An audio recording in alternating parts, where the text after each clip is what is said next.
नहीं चलती। दोस्ती इकट्ठा रहने से और मन से इकट्ठा रहने से दोस्ती बढ़ती है। लोगों के हित में जब आप काम करते हैं तो एक दूसरे का ख्याल रखना पड़ता है, उस वक्त दोस्ती बढ़ती है।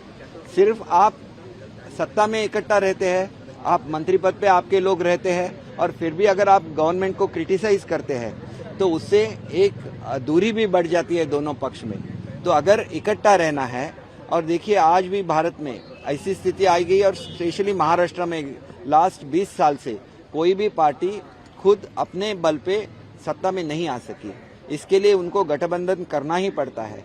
अगर वो गठबंधन इलेक्शन से पहले होता है तो वो गठबंधन को जनता वोट देती है और उस जनता का ऑनर करना चाहिए। लोकशाही में पक्ष का आदर नहीं करना चाहिए, उस जनता का आदर करना चाहिए जिन्होंने आपको वोट दिया है, जिनके बदौलत आप सत्ता में आते हैं, आप मुख्यमंत्री बनते हैं, आप मंत्री बनते हैं। तो आप उस लोगों को बाहर रखेंगे क्या?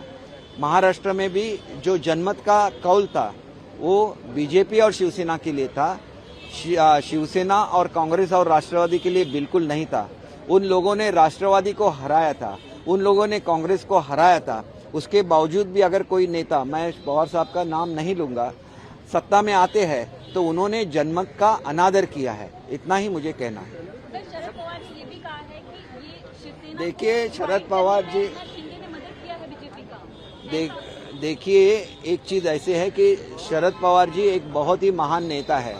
मैं उनके नेतृत्व में काम कर चुका हूं, तो वो जो स्टेटमेंट करते हैं उसके खिलाफ स्टेटमेंट करना मुझे शोभा नहीं देता। इसलिए मैं इन सवालों का जवाब नहीं दूंगा। लेकिन जो चीजें पॉलिटिक्स के बारे में है उसके बारे में मैंने अवश्य आपके सवालों का जवाब दिया है।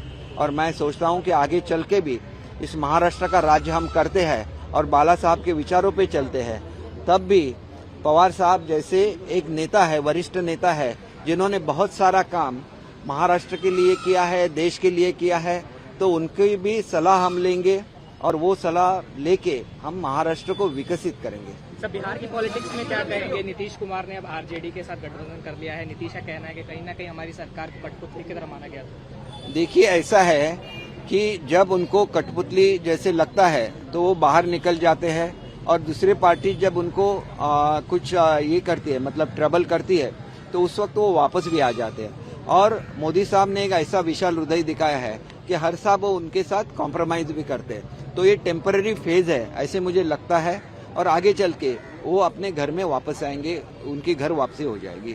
और वो उनका ये है, मैं ऐसे नहीं बोल रहा कि आप घर वापस आइए, क्योंकि वो पहले एक बार वापस आ चुके हैं, तो दूसरी बार ऐसे नहीं होगा, ऐसे कोई बोल नहीं सकता है। तो इसके बारे में हम लोग क्यों बोले? बिहार के बारे में हम लोग उनका आदर करते हैं। एक वरिष्ठ मुख्यमंत्री है, बहुत ही अच्छे मुख्यमंत्री है, उन्होंने बहुत अच्छा काम करके दिखाया है। अगर उन्होंने गलत पार्टी अब चूज की होगी तो वो भी वापस अपना निर्णय बदल सकते हैं, वो पहले हो चुका है। इसी का मैंने जिक्र किया। उनको क्रिटिसाइज करने का मेरा कुछ भी हेतु नहीं है, मैं उनका बहुत आदर करता हूं और एक भारत के एक अच्छे मुख्यमंत्रियों से वो एक है, ये भी मैं इस समय बोलना चाहूंगा। Thank you. Thank you.